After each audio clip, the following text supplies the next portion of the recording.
Welcome to Ask Glenn, everyone. Today with me I have Lori, and I'm going to let Miss Lori take it away and share her story with you guys. So welcome, Lori. Hi, thank you so much for having me. This is truly an honor. I am Lori Marini. I am a motivational life, wellness, and cancer coach. I am a tumor expert. I've worked as a pathologist assistant for over 20 years, and I'm also a breast cancer warrior. So during my journey, you know, what ended up happening was I was in the best shape of my life. I thought I was doing everything right, especially having worked in the oncology field for so long. I really made it a point to make sure that I kept myself healthy.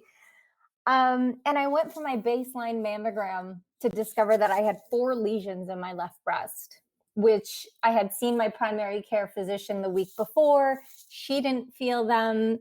I did monthly self exams. I didn't notice that there was anything there. So I was really, really surprised. So I was fortunate enough to be in an oncology environment where I had the support of my boss and my friends, and I was scheduled for surgery within 2 weeks. It was really a whirlwind. And as I was going through my healing journey, I found myself really, really overwhelmed. And, you know, it was a surprise to me because I knew the hospital setting. I was getting treated where I worked. So I knew where to park. I knew where my doctor's office was. I knew where the cafeteria was, right? All the things that make people a little bit anxious. And yet I was still completely overwhelmed. And it made me have a realization that if I feel this way and I am so comfortable in this environment, I know the language, I know the layout, how do other people do it? And it's really what propelled me into creating Lori Marini Coaching. And my life goal is what I know that I've been put on the earth to do, is to really support women who are post-treatment and supporting them in reinventing their life on their terms and doing it courageously. And so, my motto is live courageously, like take life, don't be a victim in your life, to really have developed that warrior mindset and to just keep pushing forward. And I'm just very, very blessed to be able to support people in doing that. I love it. Now, when you talk about cancer, those of you who are new to my story, and Lori, I don't know where you were back in 2019, although the cancer patient wasn't me. He was stubborn. So, yes, I'm talking about my dad, who was very, very, very stubborn when he got lung cancer. And he, lung cancer is one of the silent killers. Yeah. And breast cancer is more common than lung cancer. But I know from my end, and I'll admit to you guys a year later, that I was scared half to death. I was scared half to death. I didn't act like it, but I was scared half to death because I didn't know what was going on. All I knew was all we knew was to the best of our abilities. And my aide at the time was trying to help me and help him. My stepmom and my stepsister were trying to help him as well. I stayed out of it for the majority of the time, except the 9 days that I was forced to be a caregiver. and I'll never forget those 9 days. And so, um, when it comes to cancer, um, treatment, especially in women, Lori, what would you say the first step is after cancer diagnosis? Oh, that's such a great question. I think first and foremost, you know, being diagnosed in itself is really traumatizing. So I think first thing to do is really gather your community, gather your tribe. Um, I ironically enough, I found myself keeping a lot of this to myself because I was having such a difficult time handling it, you know, emotionally. Um, and then it got to a point where I had to reach out to people because I knew that my recovery, I wasn't going to be able to do it alone. And what I found by just letting people into my world was that people are very, very generous and they want to help. So don't be afraid to ask for support. Those of you who are listening that might have someone in your life that needs support, be specific on what you want to provide. Tell them that you're going to take them shopping, or tell them that you're going to go grocery shopping for them, or do their laundry, or whatever it is that they need. But make it specific, right? Because I will tell you that for me, when somebody said, "Oh, just reach out if you ever need any help," like, I didn't reach out. I didn't do it. And I know a lot of people are like that. So, first and foremost, gather your tribe, and just then start working on your mindset. I truly believe that your mindset will determine how you go through this process. And, there's always a silver lining in every crisis. So if you could start seeing the good, start seeing the good around you, the positive of the situation, the gratitude every day, be grateful. It really will propel you into strength.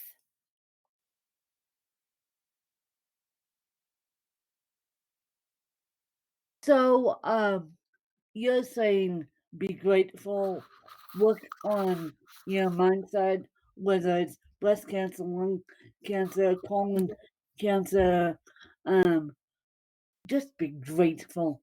Mm-hmm. And so, for the now, since we talked about the cancer patient, um, now for the support system, what would you recommend to them?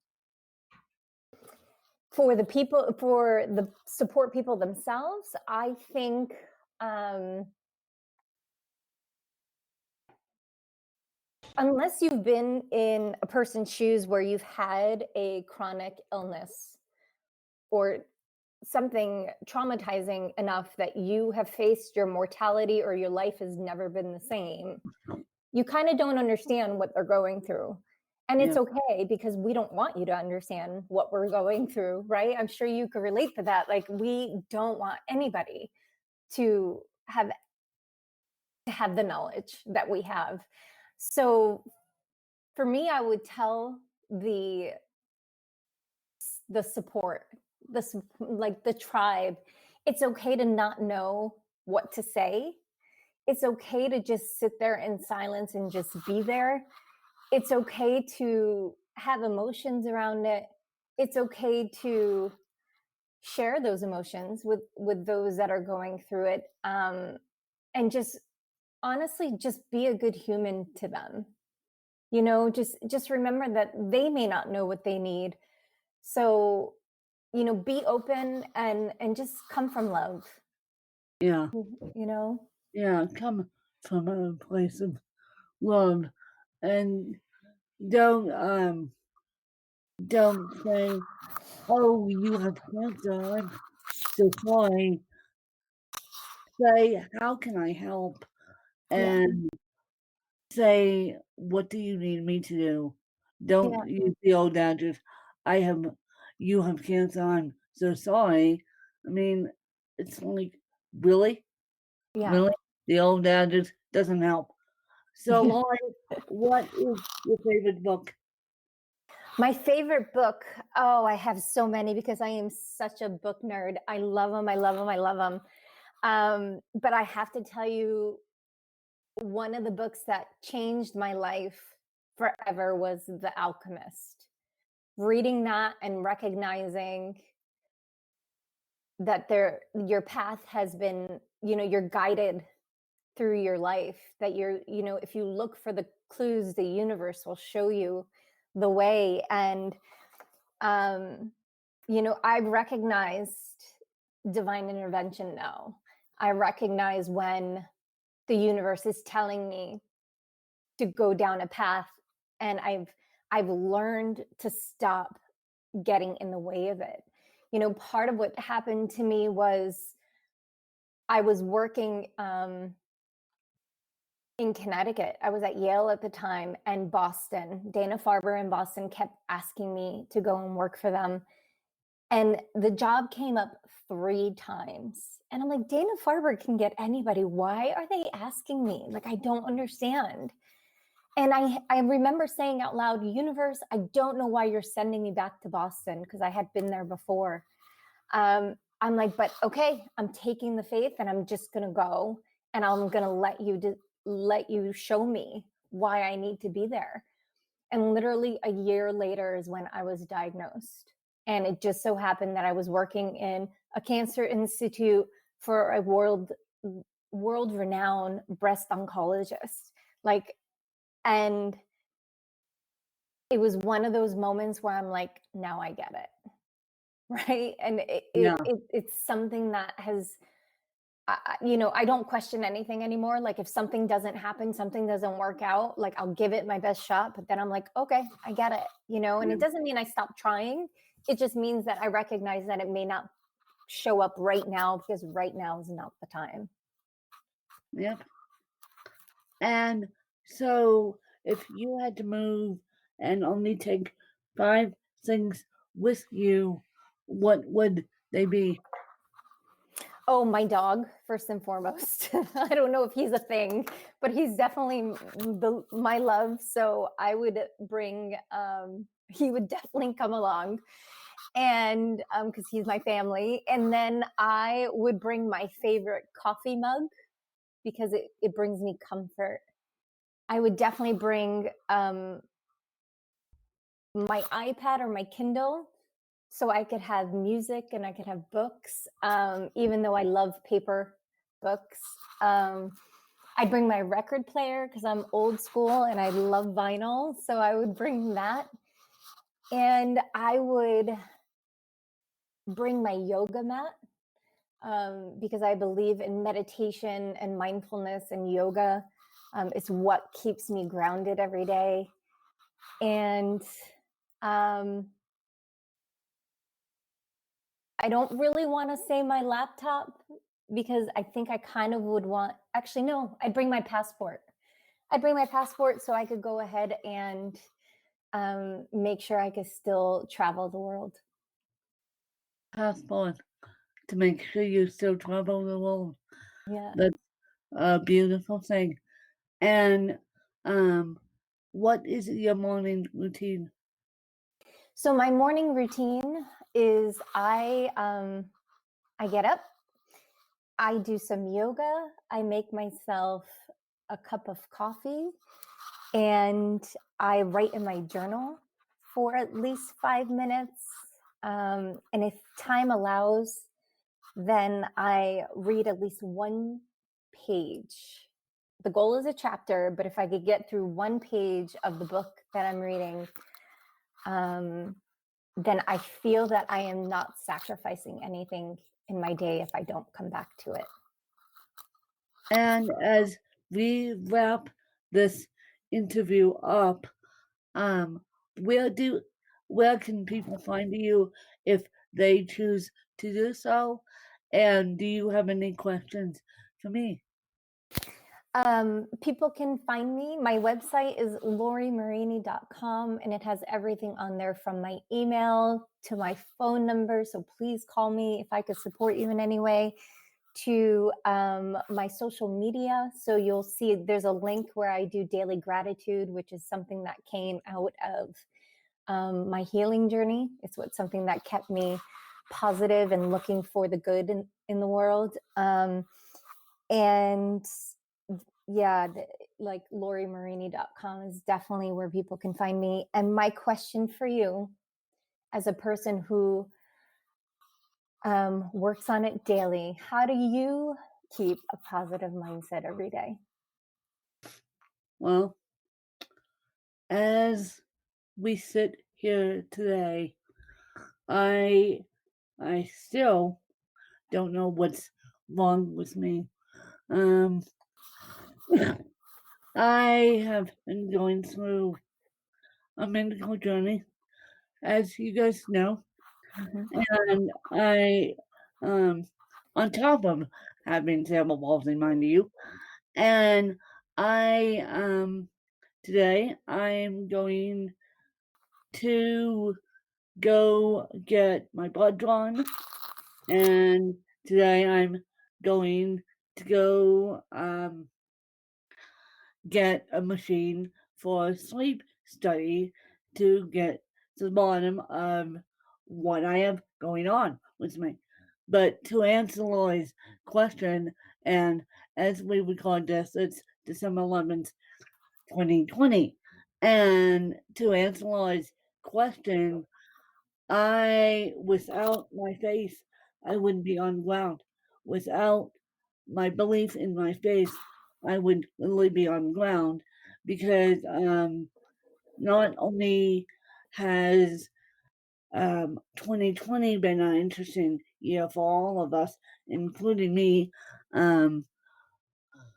2019 was one of the toughest years of my life, and I thought that 2010 was tough. Oh boy, Mm. 2010 was small potatoes as compared to 2019. And because I was daddy's little girl, I Mm. wasn't necessarily mom's because mom did all the medical end. Not to say that I didn't love my mom, but she did the medical end. Dad did the fun stuff. And yes, but 2021 is going to be the best year yet, me included, and all of us. So I think we just have to look for lights at the end of the tunnel when we have our bad days. Mhm. I agree. And what came up for me as you were sharing was that, keep taking steps every day toward, your future. Like you're saying, you're going and you're getting blood work done, and you're getting your sleep machine and all that. And those are actions, or even if they're small actions, they're still moving you forward in life. And that for me is something that um I truly believe in, that even the small steps make a huge difference. So thank you for sharing that. That's wonderful. Yeah. Well, thank you guys for listening and hearing Lori's incredible story and mine weaves in, and we're going to make 2020 rock because um, I'm sorry, we're going to make 2021 rock because that's the way we roll. I mean, no one can, after all of us experiencing the own pandemic, after me experiencing the tragic loss of my dad and the tragic loss of my mom in 2010. And I believe that 2021 is going to be the best year yet, you guys, because None of us ever would have expect, expected a world pandemic going on in 2020. I certainly did. Lori certainly did. Anyone certainly did. So let's make 2021 the best year yet, you guys. And I appreciate you guys listening. And you guys are welcome to contact Lori, welcome to contact me, and we'll make it work, you guys. Bye, you guys. Bye. Thank you for listening.